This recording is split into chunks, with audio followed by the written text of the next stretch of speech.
Hi, I'm Dr. CHRISTIANE Northrup, an OBGYN physician and authority on everything that can go right with your body. And I'm here to tell you how to use this knowledge to transform your health and truly flourish. Did you know that there's a connection between your health and your wealth? For example, it's fairly well documented that worrying about money is associated with lower back pain and a whole host of other health problems as well. And financial problems, just like health problems, are often due to specific behavior patterns. In our culture, net worth is associated with self-worth. When your self-worth goes up, net worth often goes up as well. For example, when you feel self-worth or worthy, you're not afraid to ask for a raise or an increase in your hourly rate. But your consciousness must change first.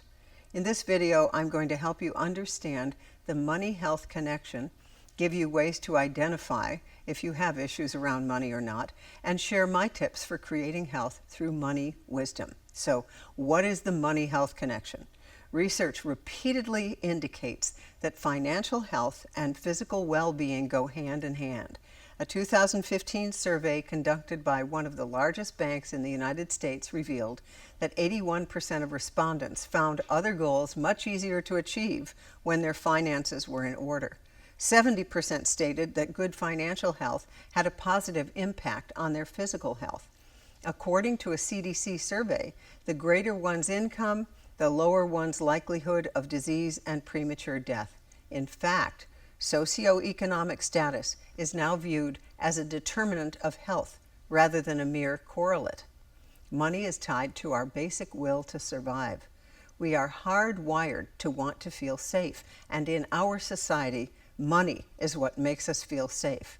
And that's why money is one of the greatest causes of stress.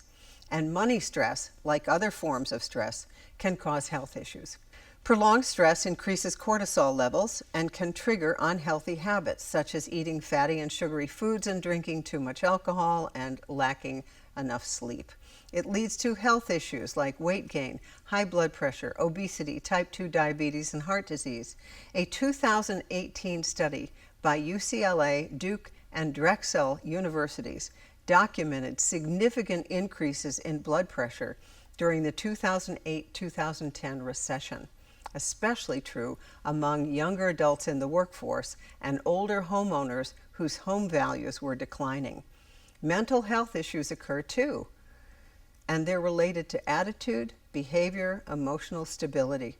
Depression is very common during a financial crisis. Health issues related to money stress often result in more financial struggles. Stress over money can make you sick. When you're sick, it can affect your finances, so there's a vicious cycle if you don't have a plan for managing both. So what do money issues look like? Money issues in adulthood look like this: avoidance. Many people who are deeply anxious about money will handle their anxiety through avoidance. For example, they won't start tracking their expenses or putting money away from each paycheck or other source of income, or they just leave the bills unopened in a drawer. Unfortunately, this avoidance increases their anxiety, and then they want to avoid even more. Conflict is another one. You've all heard this. Arguing about money is very common. It can be frightening and emotionally charged. Not talking about money at all is also very common. Money doesn't exist, or money doesn't grow on trees. Money becomes a very taboo subject. It's also used as a means of control. When I was married, there were control issues around money that became so distressing that I knew beyond a shadow of a doubt that I would get sick or die if things didn't change. My intuition told me that it would be breast cancer. Divorce was the way in which I personally became financially conscious, though I wouldn't wish this on anybody. It sure got me up to speed quickly. So where do money issues come from? Much of the discord around money that people experience as adults stems from childhood. Very few young people get explicit training or education around money. They don't learn about money. They don't experience it. They watch how their parents handle money. Although some elementary schools are now teaching money math, which is a start, we each need to recognize our past behavior to understand our current financial condition. Excessive debt is usually due to spending beyond your means, but not always. A substantial nest egg, on the other hand, or education or retirement fund, means that you not only spent within your means, you also saved. I want you to look at your present habits to predict your financial future. Then commit to changing your behavior and mindset around money. So how do you do that? You probably have a very good sense of what it takes to improve your physical health. You eat differently, you exercise, you sleep, you have a spiritual practice. In order to improve, you need to have goals. So for your health, maybe a goal of losing 5 pounds, being able to run a 5K race, being able to carry your own luggage when you travel. So you ask for guidance, right? From fitness instructors or healthcare practitioners. It's no different when it comes to your financial health. So it's very important to have goals to strive for. Setting up a retirement fund, paying off your mortgage, getting out of debt. You need to get expert advice oftentimes. So seek out a local expert, such as a fee-only family financial planner. Read books. Some of the books I really like are The Illusion of Money by Kyle Cease, It's Not Your Money by Tosha Silver. These are very spiritual books and there's truth there. Listen to podcasts, research financial or investment websites, and realize the little choices add up, just like with your health. Also, I recommend anything by Robert Kiyosaki, who wrote Rich Dad, Poor Dad. If you have ever had trouble with your finances, chances are you have long-standing negative beliefs about success and money. Financial freedom starts with your beliefs about money. So to fix them, you need to face your fears and beliefs at the deepest level and have the courage to update them. Years ago, I heard Joe Dominguez, co-author of the book Your Money or Your Life, describe that we're socialized to reveal just about every other aspect of our lives except the truth about our finances. And like all secrets, those things that we hide or are ashamed of have a way of leaking away our energy and thus setting the stage for ill health. Another fact is that we inherit our financial beliefs from our parents and grandparents. They're handed down in families like heirlooms. These beliefs and the behaviors that go along with them are often crippling and limiting. An example of this would be keeping your money in a savings account at a very low interest rate rather than risk a money market fund or other investments where you could earn much higher interest rates. Take a moment right now. See if you can recall your first memory about money or a money story that was handed down to you from your parents. How has this story influenced your relationship with money? One of my own limiting beliefs, though subconscious, was that I wasn't good at managing money and that my husband was far more skilled. Here are some ways to uncover your beliefs and become emotionally healthy about money. Try tapping, the emotional freedom technique. Tapping is a great way to release unconscious fears around success and money. Tapping works by putting energy directly into your energy meridians or acupuncture meridians. I'm going to share a short tapping exercise that you can use to uncover or change your unconscious beliefs around money and success. First, remove eyeglasses and jewelry. I will not be removing this for this demonstration. Next, assess your discomfort on a scale of 1 to 10, like how uncomfortable you are even discussing money or your finances or how guilty you're feeling or whatever. What is that on a 1 to 10? Now, state your affirmation while tapping your karate chop point. Despite being afraid, I'm going to just go through this one. Despite being afraid of not having enough money to retire, I know I have everything within me to create the financial abundance I desire. And I love and accept myself completely. This is really important because we often have judgment about ourselves. You can use your own statement. And you can get more specific with your affirmation as you start to realize deeper emotions. For example, maybe your fear of not having enough for retirement is tied to worry that you will need to support your elderly parents or adult children.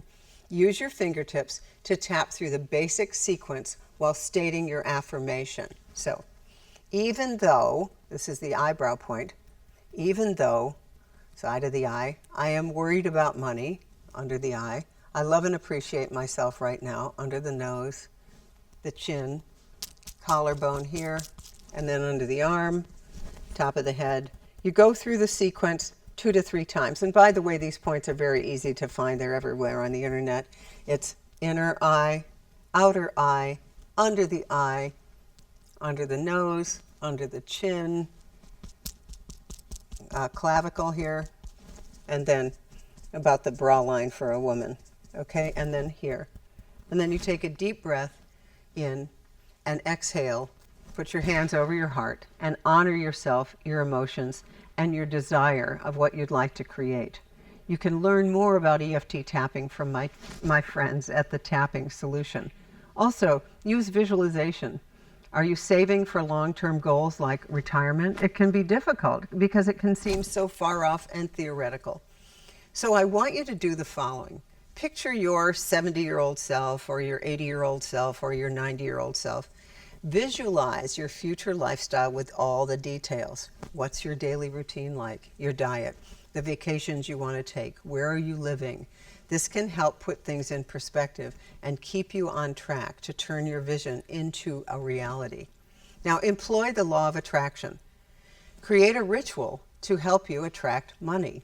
You can use smudge sticks, crystals if you like, whatever works. Citrine is known as the merchant stone, and it's often used to attract wealth. State affirmations such as the following. My life is filled with great abundance in all areas. I am a magnet for financial abundance and prosperity. Money flows easily into my life. Do something like this every morning. When using the law of attraction, you also need to take action. I mean, you're not just sitting there, waving a wand over a crystal. Use this in conjunction with the other things, the other actions you are employing. Remember, affirmations, according to Michael Beckwith, do not make things happen. They make things welcome. Oh, so here are some steps you can take to improve your financial health. Recognizing your own beliefs about money is a very important first step toward improving your financial health. Now, here are some action steps. Step 1, acknowledge that money is important. Don't say money doesn't matter. It does. While money cannot buy the most precious things in life, like love and companionship, it touches every part of our lives. Okay, so just acknowledge it's important. Step 2, educate yourself. When my husband and I separated, I had to get up to speed on finances very, very quickly. Financial literacy on fast forward. Suddenly, I found myself financially responsible for my home, the children, without the benefit of 2 incomes. I was terrified, but I also had a lot of faith. And a friend sent me the book, The Courage to Be Rich by SUZE ORMAN, so that I could read the section about divorce, which helped me a great deal. For example, Orman suggested waiting 6 months after a divorce or separation before making any major financial decisions or changes. Why? Because the emotional upheaval caused by a divorce can cloud judgment. I also read the book Rich Dad, Poor Dad by Robert Kiyosaki, and I played his ingenious board game Cash Flow, which eerily recreates one's relationship with money. It's like a money oracle.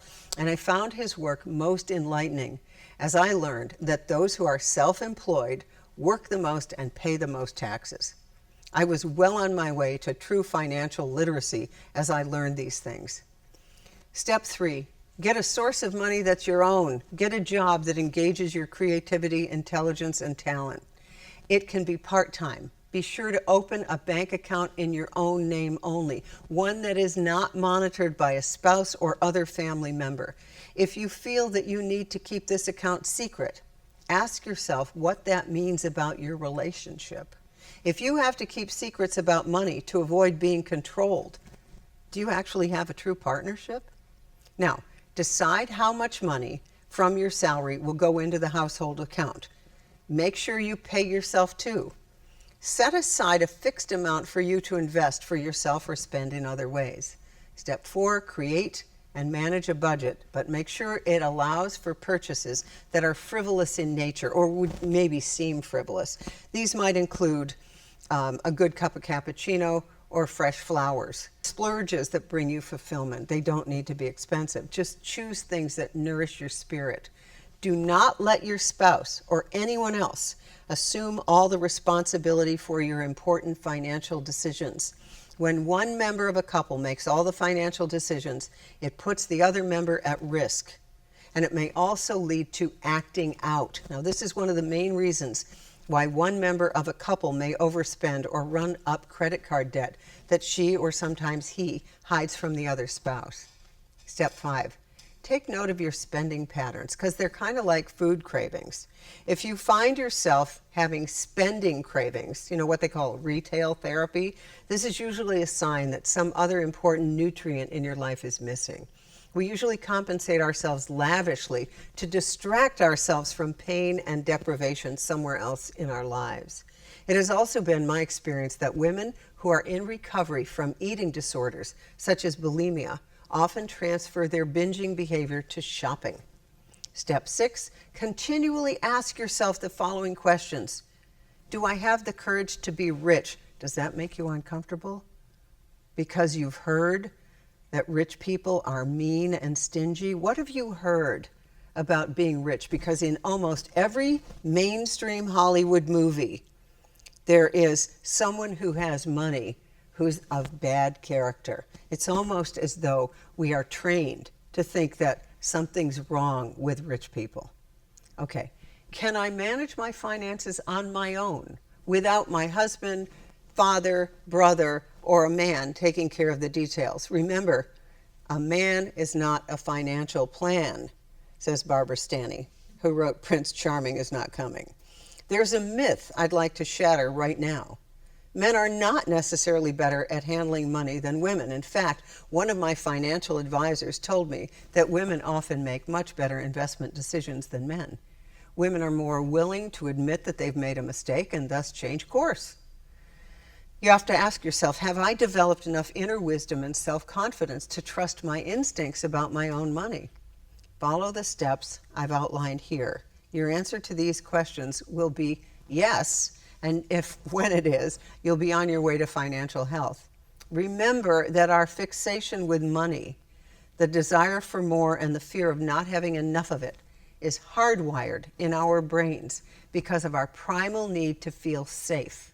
Nothing is more empowering than getting control over your spending, your money beliefs, and your cash flow. And nothing is more thrilling than seeing your bank account grow as a result of these changes. Anyone can take the same steps that I've taken to achieve peace of mind and better financial and physical health.